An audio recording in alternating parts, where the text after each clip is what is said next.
Good evening, good evening, and welcome to a new edition of Urban Sentinel Live. I'm your host, Reggie Kearney, and tonight I have as my guest, after a year of taking off from the show, Gary Hines, founder of the Sounds of Blackness. What's up, Gary? How you doing tonight? Hey, my brother, you got the best hand. I can't call it. Oh yeah, okay. You got the hand. I want to be like you when I grow up, man. I want to be like you. So look, tonight, before we get started, we're going to talk about reparations tonight. As you Yes, sir. know, Sounds of Blackness has come out with a song a couple months ago, probably might be a little longer, entitled Reparations. Okay, and the song is deep, and the song is going in. And I want to thank Gary for being a big supporter of reparations. Now, as you know, reparations is an application of the concept of repaying victims of and what we desire from slavery and their descendants. Okay, and reparations can be dealt with in a number of ways: monetary payments, settlements, scholarships, waiving of fees, help with buying houses for the black community, members of the black community. It goes on and on. But what we are facing now today in our country, with the split in the way it is, and even I'm not even saying it's a split because you have Democrats who are not interested and you have Republicans who are not interested in it. So we're having a hard time getting through to the people that we need to be paid for our ancestors' work in building this country for what it is. So Yes. talk to me, Gary. Yes, sir, brother. Well, amen to everything you just said. And there's basically three components for those listeners that may not know and viewers that may not know to the issue of reparations. Certainly, 2.5 centuries of free labor plus, and then we won't, the extension of that when we talk about peonage and sharecropping and slave labor camps. I mean, that really extended actually into a third century. Then, of course, there's the massacres, after Reconstruction. A lot of us, of course, we focus on Tulsa as we should in Black Wall Street. There were over 30 similar massacres across the country, not riots, they were massacres. Yeah, and Franklin Delano Roosevelt got it wrong when he talked about the first time bombs fell on U.S. soil was Pearl Harbor, and all respect to Pearl Harbor, but no, bombs fell in Tulsa on black folks. That's the first time that bombs fell on American soil. And then the third component, of course, is the current reality, everything from or the contemporary realities of redlining, the industrial prison complex, discrimination, segregation, all of those kind of things. So those three areas, and like you said, reparations are monetary, but they're legal, they're political, and so it's a whole scope and spectrum, and it's a movement, brother. And thank you publicly, for being in the vanguard of the movement, along with Sounds of Blackness, even in the face, as you correctly alluded to, sadly, of those who not only are not in the movement but seem to be against the movement, Democrat, Republican, white, some even black, just not aware of. We need to let people know. The first thing I do, brother, and wrapping up the answer to this question, is I'm sure what you get quite a bit, especially from our white brothers and sisters, is that I had nothing to do with this. I should not have to bear the brunt of this kind of thing. This has nothing to do with me. And of course, nothing could be further or farther from the truth. The reason for the discrepancies now in income, in medicine, medical care, in politics, in every aspect of life, are a direct result of our ancestors' free labor that people today are still benefiting from. They are in the positions they are in today because of the wealth that our ancestors generated. So it has everything to do with them. It has nothing to do with whether or not they owned a slave. So it directly is related to them and our situation that we're in as a people. Not talking about Barack Obama, God bless him, becoming president and what a great achievement that was. But the well-being of the people is directly related to those centuries of free labor and discrimination, murder, lynching, castration, all connected to reparations. And And you and I were talking off air about how really it's literally a sin and a shame how reparations have happened in other situations, not nearly as egregious situations, but not that's gone on for centuries. So it's like, why is it okay for everyone else but us? Why do slave owners get reparations, but the descendants of African slaves do not, or not, even though it was to be law at one time in 1865, 40 acres and a mule. So that's the impetus behind Sounds of Blackness putting an anthem to this current movement, rendition of the movement for reparations. And see, when you look at how this country was built and what went into building this country, excuse me, they brought us over here knowing, excuse me, that they wanted us to develop this country, okay? Yes. Knowing that we were smart enough and skilled enough to get them ahead of this game. If Yes. we hadn't been bought over here on slave ships, this country wouldn't exist because That's they didn't have the know-how or the willpower to do what we did under forced labor, okay? yes, sir. Forced labor, Forced labor. okay? Okay. To bring us over here in the conditions of those ships and to drop us off and then separate us by men and women and children, taking Yeah. us away from the family, the family concept, to till their land, to plant their tobacco, to harvest their crops and everything, to make them rich in the South, okay? Yes. In the South. And it irritates me when people of the white community feel like holding on to heritage, Southern heritage, or holding on to the past is preserving their Southern heritage. So you telling me when you preserving your Southern heritage, you're preserving slavery too? Because Absolutely. slavery was part of that heritage. So the other irony to that is some of the same, many of the same, most of the same people who take that position about quote unquote preserving their heritage are the first ones to turn around and when we talk about our history and reparations, they're the first ones to say, forget about it, get over it. So they can say, as they should, and I want to be clear, oh, he said to no, I'm being clear about what I'm saying. It's okay to say for 9/11, as we all should never forget. I get that. But it's not okay to say never forget for 300 years of injustice plus and counting. For 300 years of injustice, what they say is get over it. I'm tired of hearing about racism. I don't want my kids to feel guilty about being white. So black children are young enough to endure racism, but white Mhm. children aren't young enough to learn about it even. So yeah, Mhm. all of that is still alive and well. Now, years ago, when my daughter's 25 now, so Hmm. when she was in the 10th grade or ninth grade, yeah, it was 10th grade because she was going to high school. One night I asked her to let me look at her history book. Mm-hmm. Pathetic. My God. Pathetic. Nothing in there by any black folks.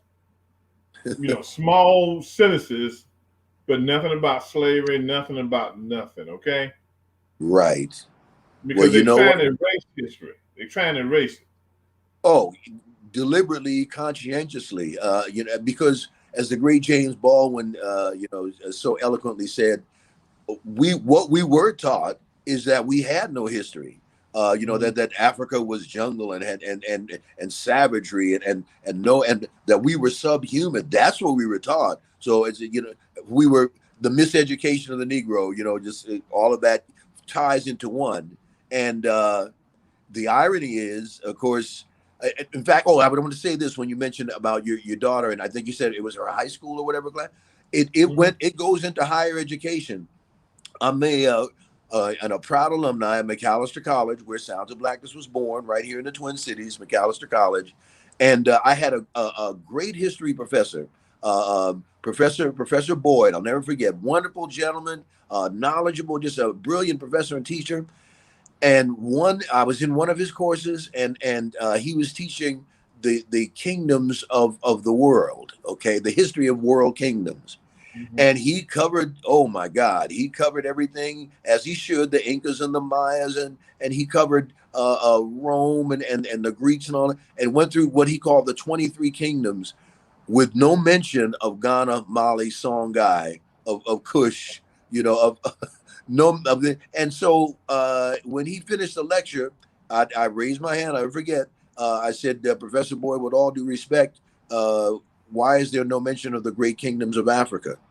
And the class fell silent. And he did deal with it after. So, but my point was, when I heard you say that about your daughter in high school or junior high school, it continues on into higher education, is my point. And we gotta do a better job of, we need to be repaid for doing the work, well, for our ancestors doing the work that they did. Absolutely. You know, and I think what another problem was this. Coming out of the Civil War, there were so many intelligent blacks in the South running for political office, okay?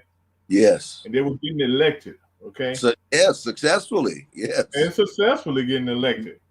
Going to Washington as senators and congressmen, and also being the governors in a couple of states. One state that comes to mind is Louisiana. I think the guy's name was, if I'm not mistaken, his last name was Pickney. That they were moving along. Yes. And white folks didn't want that. They didn't want to see intelligent black men running this country. Couldn't stand it. So what did they do? They changed the voting laws to keep blacks from getting elected, just like they're changing in the South today. Yes, sir. In the Midwestern states, they're trying to change the voting laws to keep us down and keep us from voting. Brother, the reaction is the same. It's so juvenile. It's juvenile, and it's so ingrained, and it's repetitive, and there's no justification. Them changing. In fact, it harkens me back to the words of one of our most iconic, some say a greatest leader, Brother Malcolm X. One of the many prolific things he said was, "When we learned the game, they changed the rules."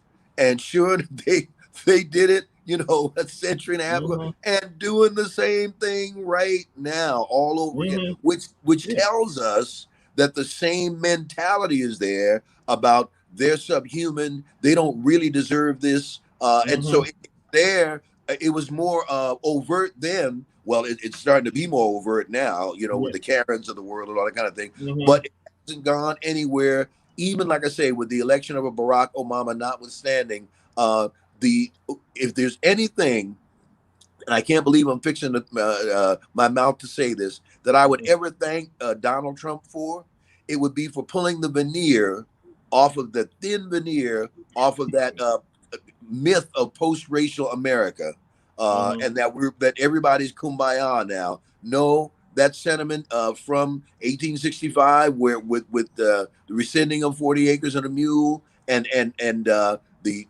white backlash to Reconstruction, all of that is alive and active today. That sentiment, that mindset has not changed. If anything, it's intensified. And it has, because they don't want us to have a piece of the pie. Okay, want us to they want us to be. You see, the Republicans, and I tell people this. My feeling is that the Republicans are trying to put an agenda in place where they can control what goes on in this country, okay? Clearly. Because if you look at these laws they're trying to pass, like even the law that Arizona was trying to pass, their law will allow them to determine who the electoral college members would be. Yes, and they wouldn't have to go by the will of the people. Say the Democrats win Arizona, you know, the Democrats should be part of the electoral college. It should be the majority. It should be the people. If the state legislators come back and say, no, we don't want these people. This is what we want. They're trying to change the election. Our vote is very important. Think about the guy who used to be in the White House. I can't think of his name. When he was trying to have elections checked, have the counts checked, where did he go? Philadelphia, black neighborhood. Wisconsin, black neighborhoods. Detroit, black neighborhoods. Atlanta, Fulton County, Cobb County, black neighborhoods in the city of Atlanta. He was Yes. looking for discrepancies in the black community. Yes. Trying And to they say still are. black folks don't know how to vote. They cheat, Exactly. Exactly. you My know. brother. And Yes. then, so they were aiming at us. They trying to take our vote. I never thought that I would live to have to fight the fight that my parents and grandparents fought for us to vote. Then we got to start all over again, fighting Brother, these southern states. I hear you and I feel you, but with my only point of difference is I'm actually not surprised, and which harks back to what I was saying a moment ago with Donald Trump pulling the veneer off unwittingly and making it Mm-hmm. in vogue to be overt with those types of sentiments and that type of racism back in fashion now. And so, I no longer call them the Republican Party. I call them the Republic Klan Party. Mm-hmm. And their counterparts, the Evangelicals, I no longer call Evangelicals. Those are Eclangelicals. Mm-hmm. And so okay, so when you look at Black Christianity, Yes. uh, Black evangelicals, and you look at the white evangelical movement, you try to say, you look at it and say, is God for this? When you look at what the white evangelicals are pushing, Right. okay, they're pushing racism, okay, Yes, they're they pushing are. separatism, okay, Yes. they are the one, they are the ones. Oh, we all serve the same God. Oh no, we don't, because No. our God will never allow you to come try to take our rights from us. Thank you, my brother. Thank you. Absolutely. It was again, Brother Malcolm's in the spirit. Maybe it's because our birthdays are just one day apart. He's May 9th and I'm May 20th. But Uh-huh. the other thing he said is that 11 a.m. Sunday morning is the most Hmm. segregated hour in America. Hmm. Kind of thing. And so, but that's just another indication of the evangelicals going back, and they're doing it again now. But even back 100 years, and even back 50 years, uh, lynchings would be announced at some churches, Yeah. and where Hmm. and a picnic atmosphere. That's where the Hmm. word is actually a French word. Some people think the word picnic meant pick a nigger kind of thing, and it came on to be Hmm. used that, but it's actually a Hmm. French word that means gathering together to eat. But I mean, Hmm. that those same evangelicals that are railing against us now, basically, oftentimes hosted and endorsed and supported public lynching. Bring the children while they watched our Hmm. relatives slowly die hanging from a rope. Bring your food after service. Lynching a nigger, men, women, children. And I say that to say this, and in terms of reparations, that sentiment is still there today. Well, you saw on January 6th, what did you see? One of the symbols there, a noose and a gallows, right? Hmm. So and that How? that was they were talking about for Pence. So Yeah. if they would lynch one of their own, what they do to us. How in the you know what? Did they get those gallows built on the government property? With the police right there and all that. That's a whole nother Yeah, thing. Yep. man. It was like so. It shows you with these insurrectionists, Yes. these racist individuals, what's on their mind. You're right. It Absolutely. came to light on January the 6th, what they Yes. thought about America and what they wanted to do. Yes. So and then like I said, you got black folks getting in on this. Okay, if you go back and look at the California recall, Larry Elder, Oh, like they say, he's the black face for white supremacy. Okay, um, the playbook now is say they rigged the election. Okay, right. this fool Right. goes out and sets up a website before the election even starts.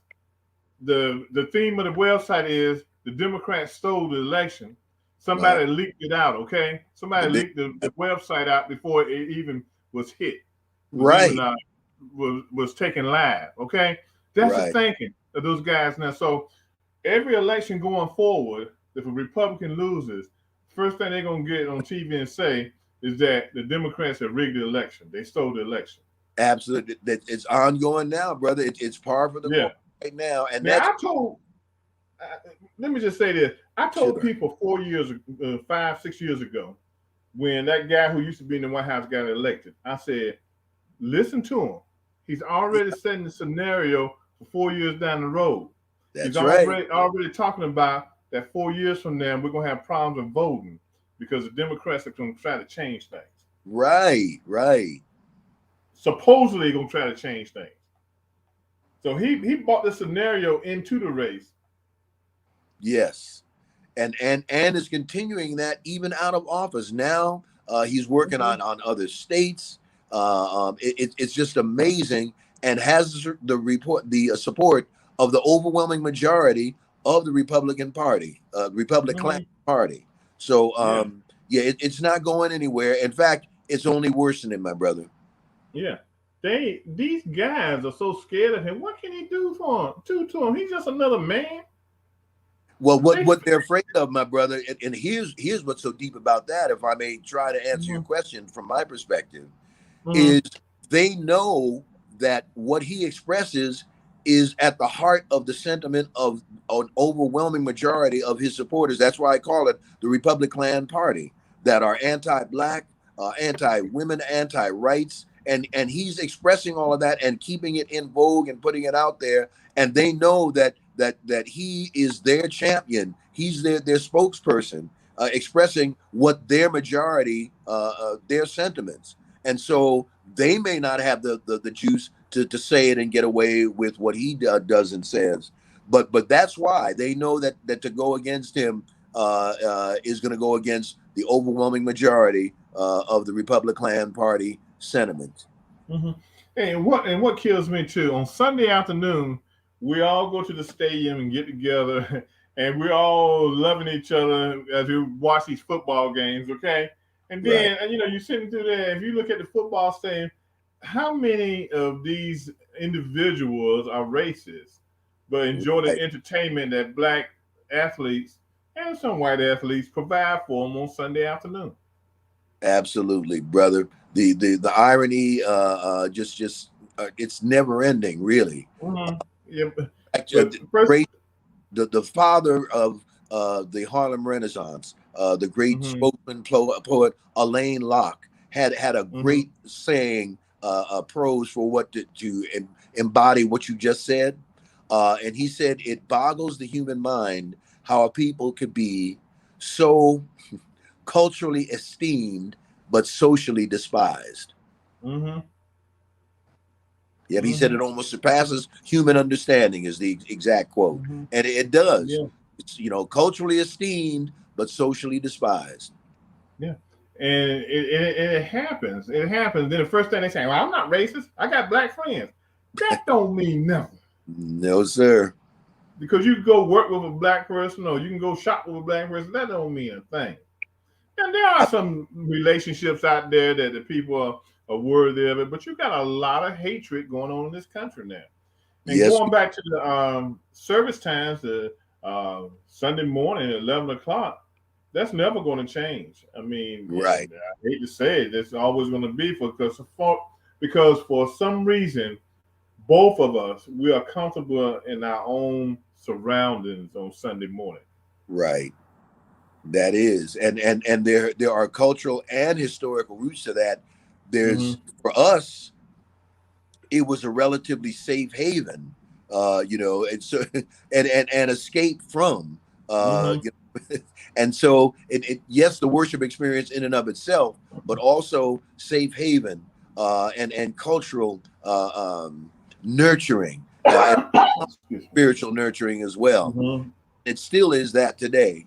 It's Yeah. not as safe, and our churches have never really been safe. We can go back to the four little girls in Birmingham. We can go to Right. the burning of churches south and north. Mm-hmm. We can go to the Charlottesville nine that were killed in their church, welcoming in that murderer. So Mm-hmm. it's not the safe haven that it was, but that's a big component of that, my brother. Mm-hmm.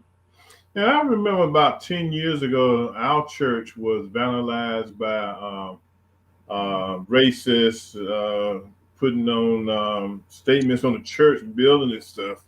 Wow. After that, we went and put cameras on, but the community came together for a little while. I remember one Sunday we had a church service in the evening, and all the preachers, pastors, ministers from the community, both white and black, came to our church to show, excuse me, support. But it was short lived. It's like a lot of things. Like, I Yeah. was saying to my wife the other day, I almost forgot those four knuckleheads were still in jail, and the other three knuckleheads, four knuckleheads, still in jail on George Floyd murder. Elizabeth City Brown, his Yeah. cases disappeared. It's like we in the moment for a moment, and then when everything settles down, we tend to drift away from it. Okay, and Yeah. we forget that it has happened. George Floyd should always be a rallying cry for us. Okay, Always. Always. because of what happened and all the other individuals who have died at the hands of police officers should always be a rallying cry for us. Our sister in Louisville, Kentucky, we don't hear her name no more. Yes. It's just like we just forget what's going on and we go into something else. We've got to start fighting, because if we don't, we're going to run into issues with problems and that going to define us as a nation and as a community. That's right, my brother. And that's why Sounds of Mhm. Blackness continues to do what we do. We professionally we've suffered from the lack of support by Black radio this past 2 years, the lack of support on Sick and Tired, even though they say it was a Mhm. great recording. This Mhm. thing now about time for reparations. Oh, great beat, great message, and this is a really strong track. But we're Mhm. afraid to play it kind of. But you know what? We will continue to make that sacrifice, because every movement that our people have engaged in for justice, for equality, has always had an anthem. And Yeah. so yeah, it costs. I mean, Frederick Douglass told us power concedes nothing without a struggle. Mhm. So Sounds of Black. We're struggling right now, but we're going to continue to Mhm. struggle to push time for reparations. Not Right. again, not as a radio song. The point of pushing it at radio is for the people to hear it, and for it to be a Mhm. rallying anthem around the movement for Mhm. reparations, and that people be encouraged and know that this is something that is already happening, and it's Mhm. not a new movement, and Yeah. just to get them to commit to it. Mhm. Well, I want my T-shirt. Tony wants her T-shirt that y'all wearing in reparations. Okay. You got it, my brother. When we off the air, please just text me an address. We'll send it out this week. I promise Oh, I you.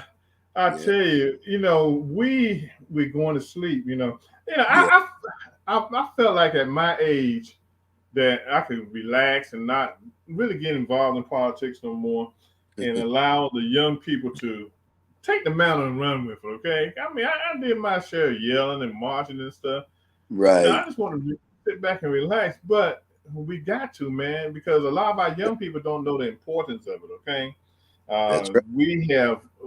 they have just lost their way, and Yeah, it's so much has happened that has driven them in other directions. Okay, yes. and we don't hear the entertainers talking about reparations. No, we As much don't. as I love Jay Z and Beyonce, they do some stuff for the black community. Mhm. But don't be afraid of getting blackballed by a white corporation because you've spoken Right. out and said, "Look, this is what we need for our people." Okay, Yep. we need it. We need it. Well, We need it. So look, check this out, Gary. Okay, we can talk for a long time. Okay, you and yeah. I. So look, what you doing? What you doing next Monday night? Whatever you tell me, my brother. Okay, so we got to do part two next Monday night. Okay. Okay, I'm Yeah. down. I'm down. Yeah. So we're gonna finish this up next Monday night, and next Monday night, I want to talk about what do we want from the government? What do we want them to put in place? Okay. Yes, sir. Because we can look at reparations in a variety of ways. Right. For me, I don't want the money. Really, honestly, look, I ain't gonna turn it down. And they send me a check, I'll take it. But there are other things that need to be done in our community that they Mhm. can set aside the money for and make sure that stuff gets done. Yes, sir. Okay, because a lot of things aren't getting done. I got a Right. buddy of mine who's on here now, Michael Dorsey from Detroit. When Okay. you go into Detroit and you look at what's happening in Detroit, especially in the neighborhoods that were Hmm. predominantly black and still are, Hmm. they have really gone down. Yeah, So why not have an urban renewal, revitalize those communities that have gone down and allow us to go back in and buy those homes and stuff? absolutely. Because as we used to say back in the day, and it was true then, it's true now. Urban renewal actually meant Negro removal, because Yeah. yes, Look, we will this is something remove. people don't know. Gary, Yes, this is something people don't know. For yes, everyone who's watching tonight, I want you to go tomorrow, drive your city, and I want you to drive the freeway and look how they built the freeways through the communities, but not at the lower level. What they across did, the. they built bridges through the Yes, communities, the freeways. So if there were ever times that they had to control us, they could control us from the bridges with National Guardsmen. yes, sir. Okay? Across the country, across the country. We Yeah, don't have to go there and drive on level land and go through the neighborhoods. We can build bridges to look down into the neighborhoods. that's right. So And look at the freeway bridges sometime going through the main parts of the city and how they split the city up, the bridges did, and how they could just look down into the black community. my God, yeah, we'll definitely have to hit that a week from tonight, brother, because that's a That's topic right. itself. Yes, sir. So look here, my people, my peeps who've been viewing us tonight here on Urban Central Live. Tonight, our guest was Gary Hines, founder of Sounds of Blackness. And y'all know, Sounds of Blackness, I just love. I love the music. I love the beat. They have the songs. All their songs have messages, okay? Find me a song that doesn't have a message that the Sounds of Blackness created and produced. I'll send you $5. Okay, that's all I'm gonna send you $5. But you're not gonna find that because they're a social conscious group and they're putting out a message for us, and we got to listen to that message, and we got to bounce on our radio stations and the radio station executives to play their music. Don't be afraid of it. You know, you're not going to lose no commercial money because you're playing a song that talks about I'm tired. We Yeah, are tired.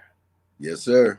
Reparations. They didn't give us our 40 acres and a mule. Okay, so we got to be conscious of that. So next Monday night, Gary and I are gonna sit down again next Monday night, as I already said, and talk about what we want the government to do, what we want the government to put in place for reparations. And my brothers and sisters, whether you're white or black, you need to support, reparations. We need to get the word out. We need to push our um, uh, politicians, whether they're Republicans or Democrats, to support this. It's the right thing to do. There you go. It's the right thing to do. Do the right Okay? thing. Yeah, because a lot of what we have now wouldn't have it if it wasn't for black folks. Come on now. Now, if you hate me so bad, give me my GPS back, give me my cellular phone back, and all y'all love Lay's potato chips and Ruffles and all them kind of stuff. Give me my potato chips back, okay? But these were black people who invented the potato chip, GPS, cell phones, blood plasma. Come on now. You know, give it back to me. Give it back to me. So look, tomorrow night on Real World News TV, I'm gonna be back at it again tomorrow night. We're gonna discuss the Texas abortion ban, Republicans gamble and folly. My co-host tomorrow night, Sherry Ann Tam, we're gonna look into these laws that are meant to go against wishes of people. Okay, regardless of what your stance is on abortion, you got to watch out what the Republicans are trying to do. Is trying to remove the decisions from people on what type of medical procedures they are able to have. Okay, so we want to discuss that tomorrow night. So if you haven't already listened to the song Reparations, I want you to go back. Oh yeah, tomorrow night at 8:30 p.m. Eastern time, be the start of the show.